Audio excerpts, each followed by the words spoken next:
Dave, after we move on from depression and our brain starts to function a bit and we reflect on what's happened, it'd be pretty easy to be negative and to blame yourself for everything.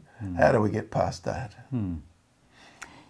You're right. You ask questions about the trauma and what it meant for you, your body, your mind, your ability, just to control yourself and what's happening. But what was happening, was that a pure accident?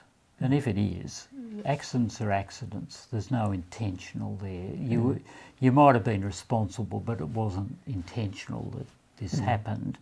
Or you could be responsible and it was intentional, so it was deliberate. There's different levels there. That's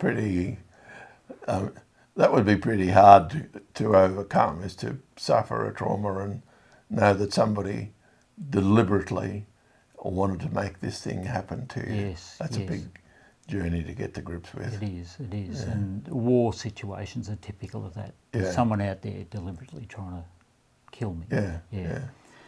And then when something does really bad happen, say in a civilian sense, you ask yourself questions such as, am I a bad person? Am I flawed in some way? You know, is it a character fault, or was I too slack or lazy?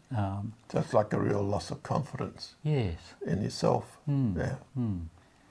And so your thinking wheel then is still driven by some pretty powerful emotions, and you're asking some significant questions.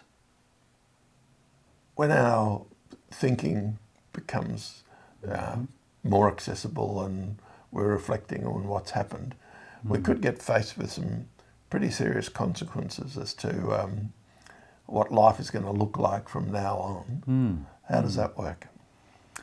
Well, look, people then have to adapt to a new reality. Say you end up in a wheelchair from whatever's happened. Now, in a way, you struggle with accepting that, and in a way, you're accepting the unacceptable, which some people find it very difficult.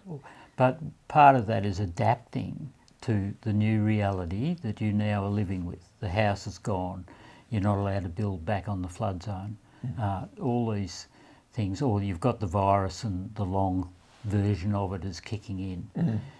It's very difficult to accept this, but the more you can adapt to it and accept that it is the new reality, it does, in a way, make it easier. But then you've got the problem of other people seeing you as that, and you are starting to redefine yourself as something else. You know, I might be in a wheelchair, but I'm going to become a very good athlete. You know, so but they see the wheelchair first. So it's them having to adapt to the reality and know what you're going through there.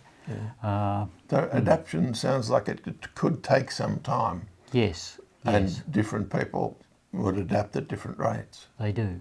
And it can help to talk through the issues you're struggling with. That's, you know, we come back to that, but talking it through with someone can be extremely helpful.